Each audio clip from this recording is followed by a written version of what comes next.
मोहतरम जनाब स्पीकर साहब, सिंध असम्बली के क़वाइद व ज़वाबित के कायदा नंबर 256 के तहत करारदाद पेश करने की इजाज़त दी जाए।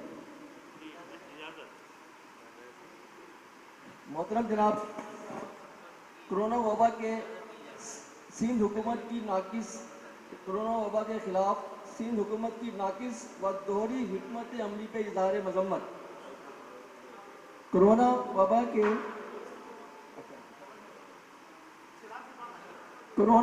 के खिलाफ सिंध हुकूमत की नाकिस व दोहरी हिकमत अमली पे इज़हार मजम्मत।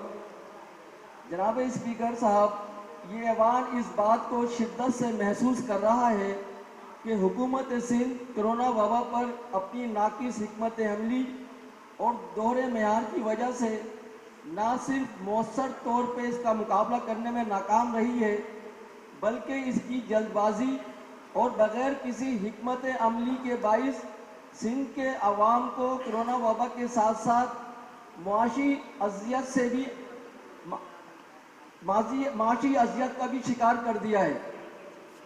एक तरफ सिंध हुकूमत ये कहती है कि हम तमाम स्टेक होल्डर से मुशावरत के बाद फैसले कर रहे हैं, मगर अमली तौर पे सिंध हुकूमत सिर्फ और सिर्फ अपनी मर्जी के तहत फैसले कर रही है, जिसका किसी भी स्टेक होल्डर से कोई ताल्लुक नहीं है, और इसका खुमियाजा पूरा सिंध के गरीब आवाम भुगत रहे हैं। जनाब स्पीकर साहब, ये ऐवान मुतफ़िका तौर पे हुकूमत सिंध के इन इक़दामात की मजम्मत करता है और मुतालबा करता है कि सिंध हुकूमत फौरी तौर पर मुस्ताफ़ी हो, ताकि सिंध के अवाम सुकून का सांस ले सकें।